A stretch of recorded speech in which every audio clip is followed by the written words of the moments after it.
আজকের এই দ্বিতীয় ক্লাসটি যারা বিগিনার আছো, যারা শুরু থেকে ইংরেজি শিখতে চাচ্ছ, তাদের জন্য খুবই গুরুত্বপূর্ণ এবং পাওয়ারফুল আজকের এই ভিডিওটি। তো আজকের এই ভিডিওটি ধৈর্য সহকারে পুরোপুরি দেখবা। যারা শুরু থেকে ইংরেজি শিখতে চাচ্ছ, যারা আগ্রহী ইংরেজিতে কথা বলতে, তাদের জন্য অবশ্যই এই ভিডিওটি গুরুত্বপূর্ণ। তাই ভিডিওটি অবশ্যই ধৈর্য সহকারে শেখার জন্য আপনি অবশ্যই ভিডিওটা পুরোপুরি দেখবেন। তাহলে চলো বেশ দেরি না করে আজকের এই ভিডিওটি শুরু করি।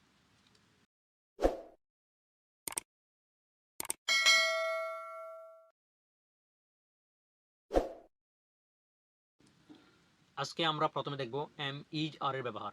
এম ইজ আর মানে হচ্ছে আছে বা হই। এখন যখন এম ইজ আর এর পরে কোনো একটা প্রেপোজিশন আসবে, তখন এম ইজ আর আমাদের অর্থ দেবে আছে। যেমন উদাহরণ, I am in the office, আমি অফিসে আছি। You are in the office, তুমি অফিসে আসো। And they are at home, তুমি বাড়িতে আছো। এখানে অ্যাট হচ্ছে কি প্রেপোজিশন, আর ইন দ্য অফিস এখানে হচ্ছে ইনটা হচ্ছে প্রেপোজিশন। তাহলে আমাদের এখানে এম ইজার অর্থ দিচ্ছে সেটা হচ্ছে আসো। Then she is beside you, সে তোমার পাশে আছে। হি ইজ বিসাইড ইউ, সে তোমার পাশে আছে। মেয়ে হলে হি শি, আর ছেলে হলে হি।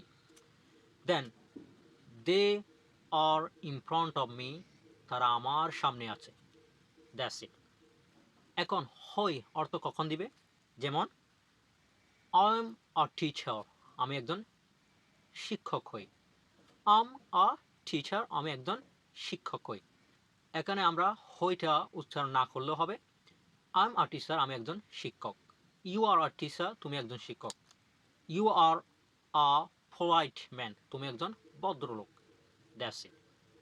তাহলে এখন আমরা জেনে গেছি কখন আছে অর্থ দিবে, কখন হয় অর্থ দিবে। That's it. এখন যদি ছিল বোঝায়, ছিল অর্থ বোঝায়, তাহলে আমরা ওয়াজ ওয়ার আনবো এখানে। যেমন I was in the office, আমি অফিসে ছিলাম। You were in the office, তুমি অফিসে ছিলে। He or she was at home, সে বাড়িতে ছিল।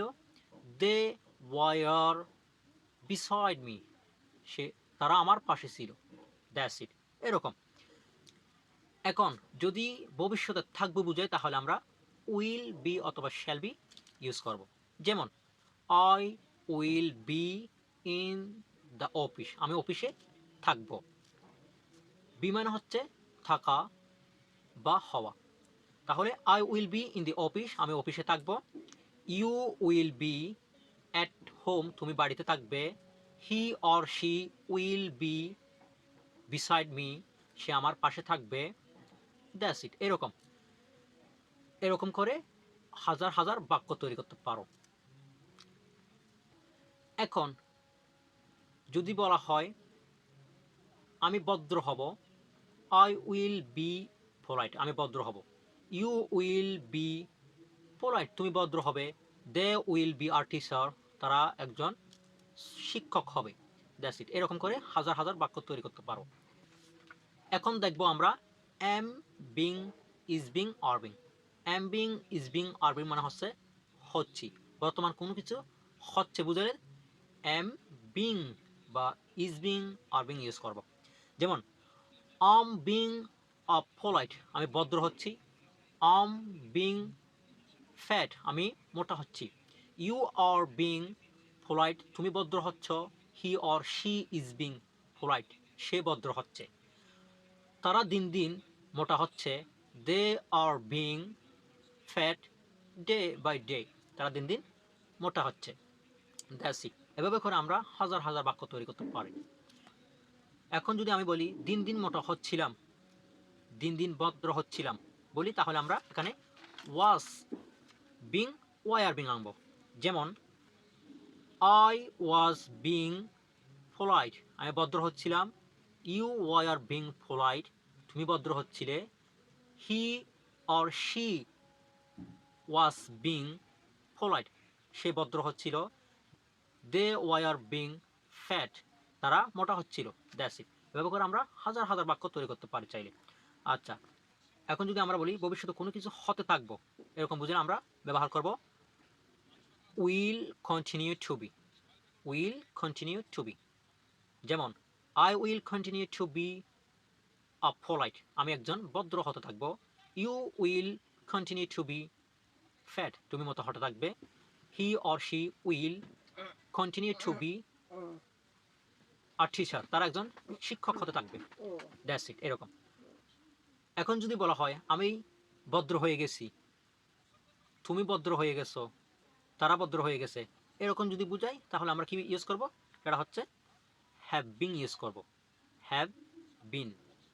হ্যাভ বিন মানে হচ্ছে কোনো কিছু হয়ে গেছি বুঝাতে। যেমন আই হ্যাভ বিন পোলাইট, আমি ভদ্র হয়ে গেছি। ইউ হ্যাভ বিন ফ্যাট, তুমি মোটা হয়ে গেছো। He or she has been, তখন হি এবং শির জন্য হ্যাজ আসবে। He or she has been polite, সে ভদ্র হয়ে গেছে। দে হ্যাভ বিন ফ্যাট, তারা মোটা হয়ে গেছে। That's it. এখন যদি বলা হয় আমি ভদ্র হয়ে গেছিলাম, আমি মোটা হয়ে গেছিলাম, এরকম যদি বুঝায় তাহলে আমরা ইউজ করব had been. Had been use করব। যেমন আই হ্যাড বিন পোলাইট, আমি ভদ্র হয়ে গেছিলাম। ইউ হ্যাড বিন পোলাইট, তুমি ভদ্র হয়ে গেছিলে। He or she had been fat, সে মোটা হয়ে গেছিল। দে হ্যাড বিন জেন্টলম্যান, তারা ভদ্রলোক হয়ে গেছিল। That's it. তো আজকে এতটুকু। If you want to get this kind of more videos, please then subscribe this channel. যদি এরকম আরও ভিডিও পেতে চাও তাহলে অবশ্যই চ্যানেলটি সাবস্ক্রাইব করে সাথে থাকো। ধন্যবাদ সবাইকে পুরোপুরি ভিডিওটি দেখার জন্য।